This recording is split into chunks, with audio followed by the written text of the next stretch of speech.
Assalamualaikum warahmatullahi wabarakatuh. Selamat pagi semuanya. Salam sejahtera untuk kita semua. Perkenalkan, nama saya Apoteker Muhammad Ikhwan Rizky. Saya biasa dipanggil Ikhwan. Hari ini saya akan membicarakan terkait dengan komunikasi sebagai bagian dari profesionalisme tenaga kefarmasian. Saya sekarang adalah Sekretaris Pengurus Daerah Ikatan Apoteker Indonesia untuk Provinsi Kalimantan Selatan. Saya juga dosen di program studi farmasi di FMIPA Universitas Lambung Mangkurat, dan saya juga owner sekaligus juga apoteker penanggung jawab di Apotek Atta Martapura di Kabupaten Banjar. Latar belakangnya tentunya di dunia kerja ya, rekan-rekan, bahwa komunikasi merupakan hal penting yang menentukan karir ya. Sejauh ini saya di dunia akademis ya, jadi sebagai dosen di pagi sampai sore hari, sore sampai malam saya sebagai apoteker di apotek yang saya miliki gitu. Jadi kalau kita bicara dunia kerja, di dosen itu kan dinamis ya, komunikasi kita ke mahasiswa, lalu komunikasi kami juga ke staf dosen yang lain juga ya, rekan kerja kami. Kalau di dunia apoteker sendiri, sore hari saya ke apotek ya, tentunya melayani pasien. Saya berkomunikasi juga dengan pasien-pasien saya, dan juga berkomunikasi juga dengan staf yang ada di apotek ya, yang sudah saya rekrut tentunya. Termasuk juga kadang-kadang di sana juga ada anak magang juga, ada juga di sana sales juga yang datang ya. Jadi ada berbagai macam sebetulnya komunikasi ini, dan jujur saya sampai di titik ini itu karena kemampuan komunikasi yang alhamdulillah saya miliki begitu ya. Jadi tidak mungkin bisa sampai ke sekretaris pengurus daerah ya kalau tidak punya kemampuan ya di sana. Terus juga tidak mungkin juga sampai bisa jadi dosen kalau memang tidak punya kemampuan komunikasi ya dalam menyampaikan informasi yang kita miliki begitu. Dan tidak mungkin juga apotek itu bisa bertahan sedemikian rupa kalau komunikasi kita dengan pasien kita mungkin kurang bagus ya. Jadi ini memang semuanya menyokong ya hidup saya sebetulnya. Saya pun terus belajar ya supaya ke depan saya juga bisa lebih bagus lagi dari sekarang ini ya. Dan kalau kita bicara komunikasi, sebetulnya ini salah satu dari 9 standar kompetensi apoteker ya kalau kita bicara apoteker. Dan saya yakin bagi tenaga teknis kefarmasian itu juga penting ya, karena yang kami ketahui bahwa tenaga teknis kefarmasian itu sebenarnya yang paling banyak nanti bersinggungan dengan pasien sebetulnya. Ya, apoteker juga, tapi saya yakin apoteker kan ada ranahnya manajerial, ada ranahnya juga pelayanan farmasi klinik ya. Jadi mungkin tidak fokus ya seluruhnya ke pelayanan ya. Dan kalau misalnya tenaga teknis kefarmasian ini saya yakin itu sebenarnya garda terdepan ya di apotek. Selain itu juga interaksi antara farmasis ya, pasien dan tenaga kesehatan lain ini perlu kemampuan komunikasi yang baik ya. Kadangkala itu jadi masalah ya ketika di rumah sakit apoteker atau tenaga teknis kefarmasian ini berkomunikasi dengan tenaga kesehatan yang lain. Ini kadang ada mispersepsi, ada misinterpretasi ya. Jadi ada banyak masalah yang bisa muncul kalau kita salah berbicara dengan tenaga kesehatan yang lain ya. Dengan pasien juga seperti itu ya. Selanjutnya, komunikasi ini sebenarnya bermakna menciptakan pengertian di pikiran orang lain. Saya berpikir begini, bahwa ketika kita berbicara dengan orang lain tersebut memahami apa yang ingin kita sampaikan, artinya itulah komunikasi ya. Jadi kalau saya bicara biasa di depan kelas, mahasiswa saya tidak paham, itu bukan komunikasi namanya saya pikir. Jadi yang paling penting adalah menciptakan pengertian di pikiran orang lain, termasuk juga kepada pasien kita. Jadi biasanya juga saya menyampaikan ke pasien itu dengan bahasa yang mudah dimengerti dan bisa dipahami oleh pasien tersebut ya, karena background pasien ini bermacam-macam biasanya. Dan proses komunikasi ini adalah menyampaikan pikiran oleh komunikator, oleh kita ya, kepada komunikan atau orang yang ingin kita sampaikan. Dan kita pahami bahwa bahasa komunikasi ini ada bahasa verbal ya, lisan, tulisan, maupun bahasa nonverbal ya. Ibaratnya ketika kita senyum itu pasien kita biasanya senang gitu ya. Ketika dia bercerita yang sedih ya, wajah kita tentunya harus kita rubah ya. Jadi kita itu berempati begitu kepada pasien kita. Terus juga ketika memang bahasa tubuh pasien menyatakan bahwa dia merasa cukup informasi itu, kita tidak bisa memaksakan komunikasi itu terus menerus ya, karena komunikasi itu kan dua arah ya sebetulnya. Selanjutnya, kalau kita bicara prinsip komunikasi ya, yang sejauh ini saya pahami dan saya terapkan, bahwa segala sesuatu yang dilakukan itu adalah komunikasi ya. Termasuk kadang kalau orang ada WA kita ya, nggak kita balas gitu, orang itu kan pasti berprasangka ya, berarti ini dia marah ya, bisa gitu ya, atau oh dia lagi sibuk ya kayaknya, kok cuma di-read aja. Nah itu kan menimbulkan sebuah makna ya, dan makna yang ditimbulkan itu adalah komunikasi sebetulnya. Jadi segala sesuatu meskipun kita diem itu komunikasi juga bentuknya. Kalau kita di WA biasanya ada emot senyum, marah atau sedih atau emot menangis gitu, itu sebenarnya bentuk komunikasi sebetulnya. Jadi apapun yang dilakukan itu komunikasi ya. Jadi kalau kita diem pun itu bisa dianggap sebagai suatu bentuk komunikasi. Ya, kalau kita marah dengan orang kan kita diam, itu kan komunikasi yang menunjukkan bahwa kita marah dengan orang tersebut. Cara kita memulai pesan itu biasanya menentukan hasil komunikasi. Makanya saya biasanya memulai pesan itu agak berhati-hati karena kunci komunikasi itu sebenarnya di awal ya. Kalau saya pikir ya, setelah kita bisa memulai dengan baik, maka selanjutnya akan lebih mudah ya. Ibaratnya kita baru kenal dengan orang, itu kan yang berat itu memulainya ya. Kita memulai pembicaraan, ketika orang itu merasa nyaman atau pasien itu merasa nyaman, maka informasi itu akan bisa tergali ke seluruhnya. Jadi saya berpikir bahwa cara kita memulai itu menentukan hasilnya ya. Ibaratnya kalau kita ketemu orang ya, boleh pinjam uang nggak, itu kan tentunya berbeda ya dengan perkenalkan nama saya ini, saya kebetulan sedang kesulitan, saya belum makan 3 hari, baru di akhirnya boleh tidak saya pinjam uang. Nah, otomatis kan akan berbeda maknanya dengan boleh tidak saya pinjam uang. Jadi secara umum seperti itu ya. Saya pikir bahwa memulai pesan itu penting ya di awal ya. Jadi sebelum kita memulai, maka kita harus memikirkan secara matang apa yang akan kita sampaikan.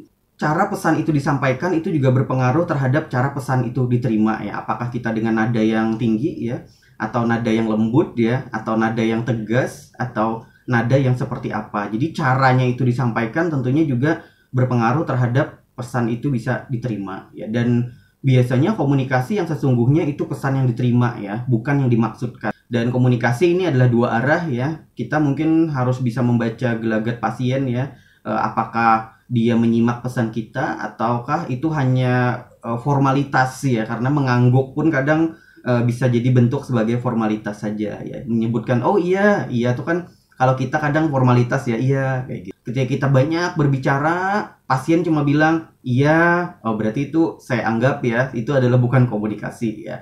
Harusnya 2 arah ya. Kita menyampaikan 60% informasi, harusnya 40%-nya itu adalah pasien bercerita tentang keluhannya dan sebagainya. Saya sampaikan ya, biasanya kan orang pengen jadi pembicara yang disukai ya, tapi di sini saya sampaikan cara menjadi pembicara yang tidak disukai ya. Kalau ingin tidak disukai ya silahkan diterapkan ya.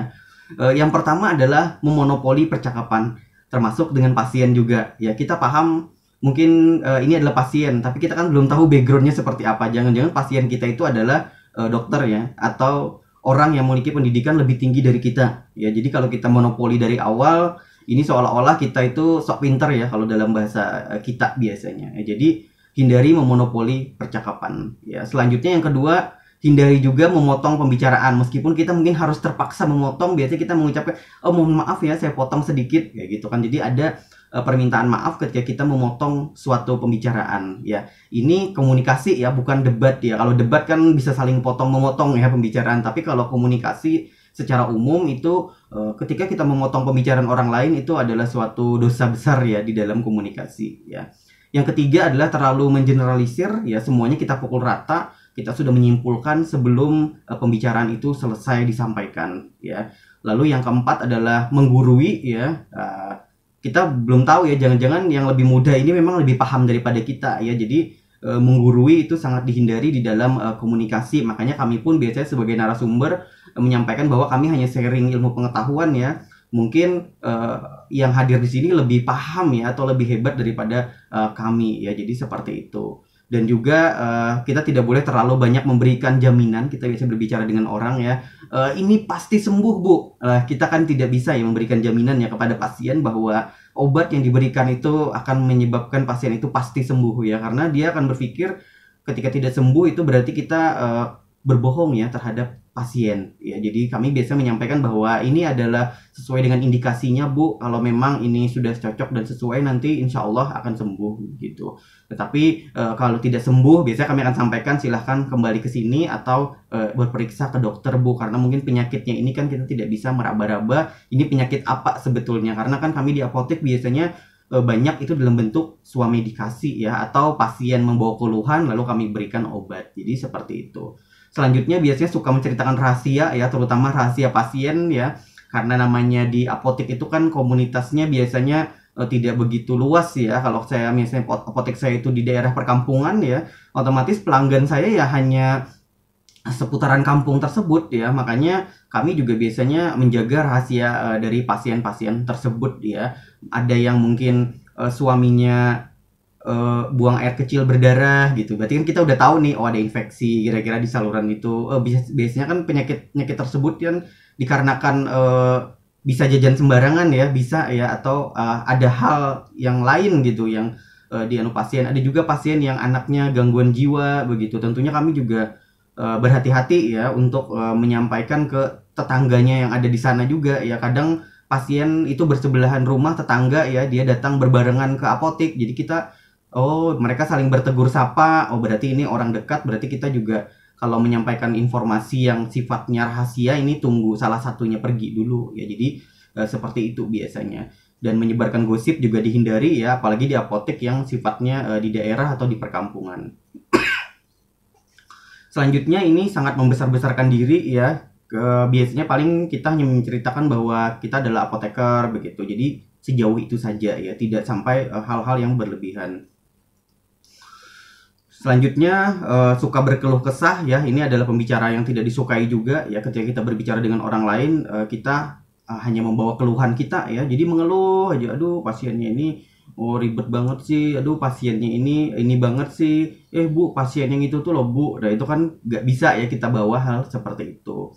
Dan selanjutnya suka merendahkan orang lain ya. Serendah apapun tingkat pendidikan seseorang ya, kami selalu berusaha untuk menghargai pasien tersebut ya, karena pasien ini tadi seperti disampaikan pembicara pertama itu adalah aset yang sangat berharga ya bagi suatu apotek ya. Kalau kami ya atau bapak ibu di rumah sakit itu juga suatu hal yang berharga ya. Dan mungkin kita pernah ya ketemu pergi ke warung atau ke tempat makan atau kemana yang gak ramah sama sekali ya. Mau beli ini berapa, beli 2 misalnya, saya bilang rasa apa, rasa stroberi 5.000 katanya. Udah seperti itu aja ya. Jadi sebenarnya saya pun mikir ya bahwa wah ini nih kok tidak ramah sama sekali ya. Meskipun bagi dia mungkin itu hal yang biasa ya. Biasa aja kan, saya dibayar untuk berjualan ya. Kalau kami apoteker atau tenaga kefarmasian ya, kita adalah menjual barang dan menjual jasa sebetulnya ya. Jadi jasa itu melekat dalam barang ya. Ketika yang kita jual hanya barang, artinya ada satu komponen itu yang hilang, yang sebetulnya yang harus kita jual juga, yaitu jasa ya. Kalau kita hanya menjual barang ya, itu tidak ada bedanya ya dengan di pasar biasanya ya, yang memang beli berapa sekilo, ya sudah terima kasih begitu ya. Kalau di apotek tidak bisa seperti itu ya, apalagi sekarang persaingan apotek sangat ketat sekali ya. Berjarak beberapa ratus meter itu ada apotek lagi, beberapa ratus meter ada apotek lagi ya. Harga mungkin sama keduanya ya, sama-sama murah ya, tetapi kan pasien akan melihat pelayanan yang ada di sana, yang mana yang menurut dia lebih nyaman ya untuk dia beli tempatnya ya. Tentunya pelayanan ini berkaitan dengan komunikasi ya. Baru aja kemarin ya, saya pergi sama anak saya, terus kami beli roti lah di suatu tempat begitu ya, nggak saya sebut tempatnya, ada lah di daerah saya. Terus anak saya tuh saya suruh beli sendiri gitu, ini beli, saya kasih uang, terus dia beli, sudah. Terus dia balik ya, masuk dia ke mobil, terus dia bilang, anak saya itu masih kelas 3 SD ya, masih kecil. Terus dia bilang, pelayannya kok nggak ramah sama sekali katanya. Nah artinya kan anak kelas 3 SD aja udah tahu ya, yang mana yang ramah, yang mana yang enggak. Terus saya tanya, kenapa dek dia itu kamu bilang nggak ramah gitu, coba ceritakan dong gitu. Terus dia bilang, ya kayaknya dia sibuk nulis apa gitu. Kalau beli berapa, beli 24.000, ada 1.000 nggak ada kata anak saya. Oh nih sudah. Jadi dia anak kecil kelas 3 SD pun tahu ya, yang mana penjual yang ramah dan yang mana yang penjual yang tidak ramah ya. Dan saya yakin anak saya itu juga mikir gitu bahwa saya nggak mau lagi lah beli di sana, kalau memang terpaksa nggak ada sama sekali baru saya beli di sana gitu. Jadi anak kelas 3 SD itu udah paham yang mana pelayan atau penjual ataupun yang biasa berjualan itu yang mana yang ramah, yang mana yang tidak, dia bisa paham. Ya saya sering ngajak dia juga ke toko yang mana begitu, terus datang gitu, terus mengajak bicara dia gitu, halo dek gitu, namanya siapa, padahal kan saya yang beli ya. Artinya kan setelah dia masuk mobil, anak saya tuh juga cerita bahwa dia bilang, tadi aku ditanyain loh sama mbaknya yang di toko itu, katanya namaku siapa, iniku siapa. Artinya kan anak kelas 3 SD pun bisa begitu memahami bahwa oh ini orang yang ramah, oh yang ini adalah orang yang tidak ramah. Apalagi pasien kita yang rata-rata memang pasien dewasa. Ya, dan kita sih berharap jangan sampai ya ada pasien kita yang kecewa ya karena bentuk pelayanan kita yang tidak bagus ya, terutama dalam hal komunikasi. Dan setelah saya lihat juga yang anak saya kecewa itu, ya saya lihat oh ternyata yang jualan ini sibuk nulis laporan apa gitu, yang akhirnya pasien datang pun sekedarnya aja dilayani ya. Jadi seperti itu. Apakah ada pemiliknya di sana? Tidak ada ternyata. Sepertinya itu hanya penjualnya saja atau pelayannya saja. Jadi itu ya sebagai ilustrasinya.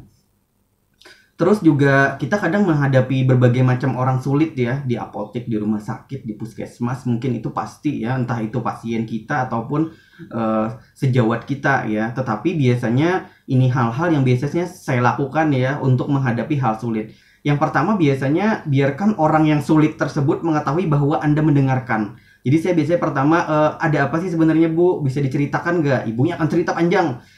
Saya akan ambil poin-poin pentingnya dulu dari cerita tersebut ya. Apa sih yang menyebabkan beliau tidak nyaman begitu? Ya entah di apotek saya ataupun dimanapun. Lalu biasanya saya tidak pernah menganggap itu sebagai masalah pribadi ya. Jadi saya nggak pernah memasukkan sesuatu itu dalam hati ya. Tapi ini beda-beda karakter ya. Tiap orang mungkin ada yang perasaannya halus ya, ada yang perasaannya agak tebal ya. Jadi seperti itu. Dan yang selanjutnya biasanya mereka mungkin mengerjakan yang terbaik ya menurut mereka. Jadi setiap orang tuh punya persepsi yang berbeda ya. Kita tidak bisa memaksakan apa yang ada di pikiran kita itu ada di pikiran orang lain juga ya. Jadi tinggal bagaimana kita bisa memahami orang tersebut ya. Jadi selanjutnya bisa tetap tenang. Saya pasti jarang terbawa emosi. Saya juga menyaring apa yang saya dengar. Ada beberapa yang saya pantulkan dari telinga saya, ada beberapa yang saya lewatkan terus saya buang, ada juga beberapa yang saya serap memang karena itu memang hal yang penting ya. Jadi seperti itu. Lalu selalu bersikap sopan, mau semarah apapun orang itu saya biasanya akan tetap berusaha untuk sopan ya. Yang selanjutnya adalah jangan lengah ya. Ya namanya orang lagi orang sulit ini biasanya sedikit-sedikit agak membawa masalah-masalah ya. Lalu yang berikutnya adalah kita tidak dapat mengubah kepribadian seseorang ya. Apalagi orang yang mungkin sudah di atas kita ya, atau memang dalam keadaan sudah matang ya, karena karakteristik itu hanya bisa dirubah ketika orang tersebut masih kuliah ya. Ketika melewati jalur kuliah dan sudah bekerja, itu karakteristik agak sulit untuk dirubah ya. Yang bisa dirubah itu biasanya hanya sedikit ya, atau diimprovisasi untuk bagian-bagian kecil yang biasanya memang itu bisa dirubah, termasuk komunikasi ini juga bisa dirubah ya. Tapi kalau karakteristik biasanya agak sulit untuk dirubah ya. Dan saya juga biasa berfokus pada hasil yang baik ya. Jadi intinya kita berpikir positif bahwa ini bisa dapat terselesaikan ya. Dan yang terakhir ini adalah perbaikilah ya. Apabila tidak dapat diperbaiki, maka saya akan berusaha untuk belajar hidup dengan orang sulit tersebut ya. Jadi kalau kita punya pasien yang agak cerewet ya, ya kita coba memahami oh memang ibu ini memang agak cerewet, jadi ya udah nggak apa-apa gitu, emang ibunya seperti itu gitu. Terus apabila kita tidak bisa hidup dengannya, apabila kita udah nggak kuat sama sekali ya memang kebangetan ya udah nggak kita layani gitu. Misalnya ada beberapa pasien yang memang pengen beli alkohol aja, ya udah kita nggak jualin lagi gitu. Ya udah kita nggak usah aja deh beli jualan alkohol gitu, daripada apotek kita tuh jadi tempat kayaknya pembelian alkohol gitu ya. Jangan-jangan ini disalahgunakan ya. Oke deh kita nggak usah deh mixadin untuk orang-orang tertentu gitu. Kita hanya jual untuk pasien-pasien yang memang kita rasa perlu gitu, daripada ini disalahgunakan oleh orang-orang yang sulit ini begitu. Ini adalah 3 kata emas ya yang biasanya digunakan ya. Saya sharing sedikit, mungkin Bapak Ibu juga sering memakai ya. Saya biasanya menggunakan kata tolong ya, terima kasih, dan maaf. Dan satu hal yang paling penting, karena sekarang komunikasi itu via WA. Kalau saya pribadi ya, ini terserah ke rekan-rekan, saya tidak pernah menyingkat 3 kata ini. Saya nggak pernah menyingkatnya. Kalau kita kan biasanya ngomong thanks gitu ya, thanks, THQ gitu, TK ya, TKB gitu ya, atau apapun ya, sorry gitu ya kalau minta maaf ya, atau maafnya M sama F aja, terima kasihnya cuma TMK SH gitu ya, tolongnya cuma TLG. Kalau saya secara pribadi saya tidak pernah menyingkat 3 kata ini ya. itu membuktikan ketulusan hati saya untuk mengucapkan kata-kata tersebut ya. Memang agak ribet yang ngetiknya ya, jadi tolong jadi kepanjangan gitu. Kalau TLG kan singkat aja ya. Jadi mungkin saya juga ada rekan ya, setelah ini mungkin Bu Maria akan menyampaikan banyak hal juga terkait komunikasi ya. Saya sering berkomunikasi dengan Bu Maria dan biasanya mungkin Bu Maria bisa lihat ya, di WA saya itu jarang disingkat Bu Maria. Mau terima kasih, mau paling makasih itu paling banget, singkat banget. Udah biasa saya jarang menggunakan kata makasih. Karena kata-kata utuhnya adalah terima kasih sebetulnya. Tolong pun biasanya langsung saya tulis tolong gitu. Mungkin yang lain baru saya singkat apa gitu. Kalau 3 kata ini jarang sekali saya singkat. Karena bagi saya ketulusan itu terlihat dari apa yang kita ketik ya. Kalau di WA biasanya ya, dan ketika kita mengetik hanya TKB gitu ya, itu sih terlihat sih ketulusannya sejauh mana gitu ya kalau saya pribadi. Tapi jangan khawatir, kalau ada rekan saya, teman saya, atau sejawat saya menulis itu disingkat, saya bisa memahami itu. Artinya saya tidak bisa juga mengeneralisir orang lain harus seperti saya, itu tidak. Artinya kalau ada yang bilang thank you, itu nggak apa-apa gitu, saya terima. Oh ya, sama-sama ya, saya bilang. Artinya saya tidak pernah merespon itu sebagai hal yang buruk ya. Tapi kalau untuk saya, kepada orang lain, saya berusaha untuk tidak menyingkat 3 hal ini. Karena bagi saya, ketika saya menulisnya secara utuh, itu adalah bentuk ketulusan saya untuk mengucapkan 3 hal ini. Kalau salah, saya pasti minta maaf. Kalau saya perlu bantuan, saya pasti minta tolong. Kalau saya merasa itu sudah dibantu, maka saya mengucapkan terima kasih ya. Meskipun orang sudah membaca WA pun kadang saya ucapkan terima kasih. Dan ini adalah upaya peningkatan komunikasi ya. Biasanya belajar, mempraktekkan, lalu terus mengevaluasi ya. Dan selama pandemi ini ada banyak komunikasi yang terbentuk ya, biasanya ya melalui platform Zoom dan sebagainya. Kami juga di organisasi sangat terbantu sekali. Ini apotek yang sukses ya, saya pikir ini bergantung pada hubungan yang kuat dengan pasien, dan kita perlu komunikasi. Dan biasanya kami itu sangat memperhatikan sekali pasien kami ya. Saya pun bilang ke pegawai saya bahwa kalau ada keluhan tolong dicatat, disampaikan, kita perbaikilah begitu ya. Dan saya mencari pegawai itu yang utama yang komunikasinya bagus ya. Kalau masalah kemampuan otaknya itu nomor 2 bagi saya. Nomor 1 komunikasi ya, karena kemampuan otak itu bisa dilatih. Kalau komunikasi itu agak sulit melatihnya ya, meskipun bisa, itu perlu waktu ya. Karena di apotek kan dia lebih banyak kebiasaan ya sebenarnya untuk produk-produk obat tertentu. Ini adalah persiapan komunikasi di apotek ya. Yang pertama adalah kita harus melihat budaya konsumen yang datang ke apotek. Tentunya apotek di desa ya, di apotek saya di desa ya, saya sebut di apotek di perkotaan itu beda karakteristiknya budaya. Di sana kalau beli itu harus pakai akad di tempat saya. Artinya kalau kita jual gitu, dia akan bilang, pasien itu akan bilang tukarlah itu bukan ditukar ya, tapi saya beli ya gitu. Dan kami itu harus menjawab. Kalau kami nggak menjawab itu nggak sampai akad itu ya, akad jual beli ya. Jadi kita harus bilang oh inggih jual gitu, oh iya kami jual, dan harus ada kata-kata lagi di belakangnya. Minta rela, minta ridho, jadi agak panjang kata-katanya ya. Itu hanya ada di mungkin di kabupaten tertentu ya, hanya di daerah kami ada. Jadi karena pegawai saya orang daerah situ, jadi mereka udah cepat gitu untuk menyesuaikan diri. Jadi oh inggih jual, terima kasih, minta rela, minta ridho, minta halal, jadi agak ada panjang itunya ya. Jadi ini budaya itu beda ya. Kalau diterapkan di apotek di kota mungkin orang agak aneh gitu, oh ribet banget sih gitu ya. Tapi ini beda ya, ini beda banget ya.